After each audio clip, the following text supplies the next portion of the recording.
بسم اللہ الرحمن الرحیم وبہ نستعین اما بعد۔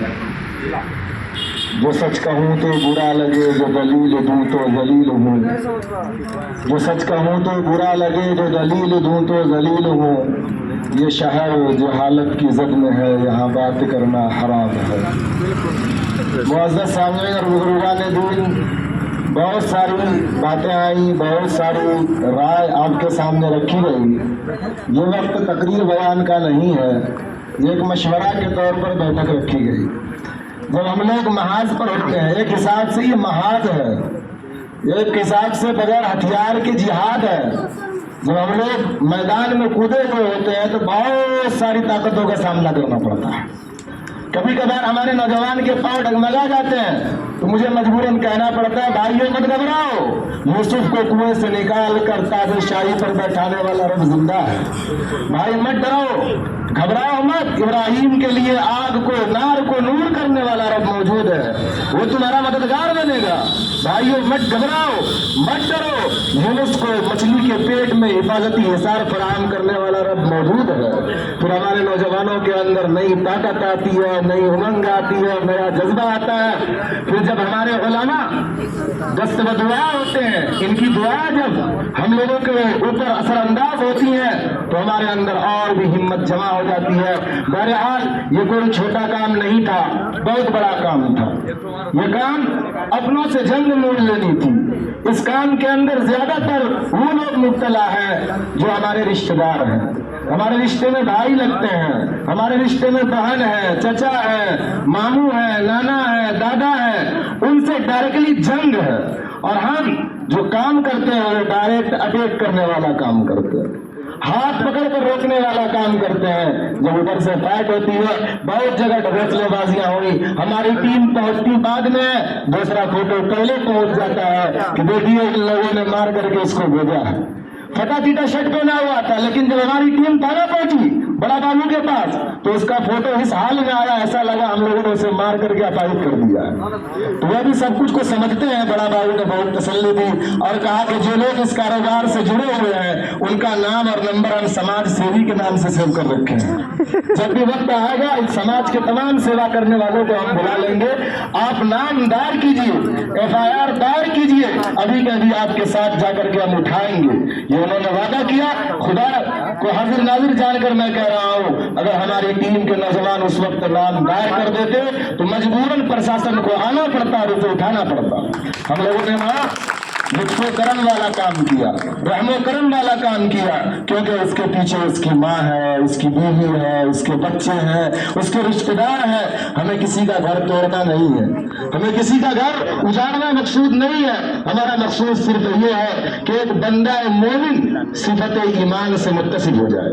اسی کے تحت ہم سب یہ کام کر رہے ہیں اور الحمدللہ شروع میں تو خود کو بہت تنہا محسوس کر رہے تھے، صرف 9-10 لوگوں کی ٹیم تھی، لیکن نوجوانوں کو میں سلام پیش کرتا ہوں کہ رات کے 12 بجے بھی اگر میسج موبائل پر گرتا ہے کہ یہاں باس باری کے اندر کام ہو رہا ہے، سارے نوجوان جس حال میں ہوتے ہیں، چاہے وہ لنگی گنجی میں کیوں نہ ہو، اسی حال میں چلے جاتے ہیں۔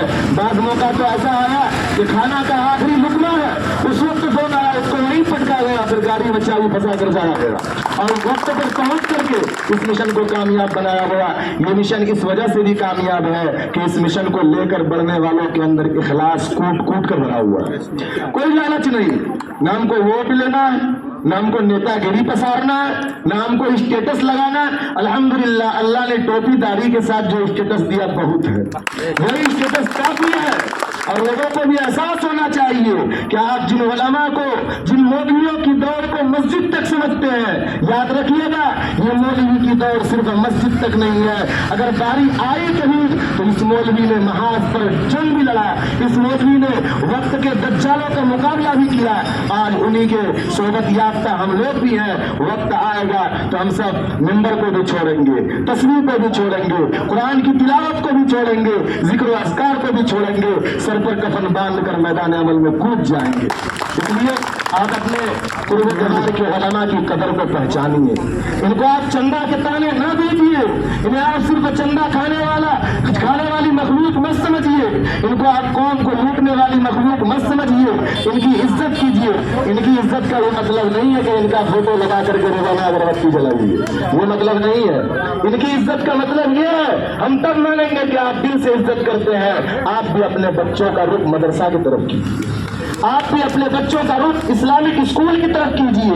آپ بھی اپنے بچوں کی توجہات کو جو ہے اسلامی کلچر کے سانچے میں ڈالنے کی طرف مائل کیجیے. تب مانیں گے کہ آپ سچ ماننے علماء سے عقیدت رکھتے ہیں. لیکن آج ہم دنیاوی مفاد کے لیے دنیاوی لالچ کو اور دنیاوی ترقی کو نظر میں رکھتے ہوئے علماء کرام کی مجلس سے, علماء کرام کے مدارس سے, مساجد سے, ان کی صحبتوں سے اپنے بچوں کو کاٹ کر کے ایک ایسی مجلس کے اندر ڈھکیل رہے ہیں جس مجلس کی حقیقت یہ ہے کہ دنیا کے سوا کچھ نہیں. اس لیے آخرت کو بھی پیش نظر رکھا جائے. بہرحال بڑے موجود ہیں, لمبی چوڑی گفتگو کرنا مناسب نہیں ہے.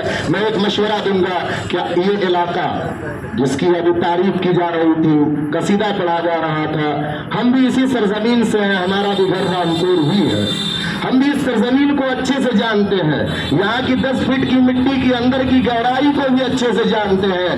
اس مٹی نے ایسے ایسے نامور سپوت کو جنم دیا جو اپنے آپ میں ایک بہت بڑے دبنگ ہے. یہاں کی مٹی نے پروفیسر جنم دیا. یہاں کی مٹی نے ماسٹر جنم دیا. یہاں کی مٹی نے ڈاکٹر جنم دیا. یہاں کی مٹی نے وکیل کو پیدا کیا. لیکن کہاں چلے گئے یہ سب؟ ان کو کس چیز نے کھا لیا؟ ہم بتا دیتے ہیں ان کو کس چیز نے کھایا. ان کو اپنے پیٹ اور پلیٹ کی فکر نے کھا لیا. وہ صرف اپنی سوچ کا دائرہ محدود کر دیے. صرف اپنی ذات سے مطلب رکھنے لگ گئے. کس کا گھر جل رہا ہم کو کوئی مطلب نہیں. کس کے ساتھ کیا اتیاچار ہو رہا ہم کو مطلب نہیں. کس کے ساتھ ظلم ہو رہا ہے ہمیں اس سے پرواہ نہیں. کیا آپ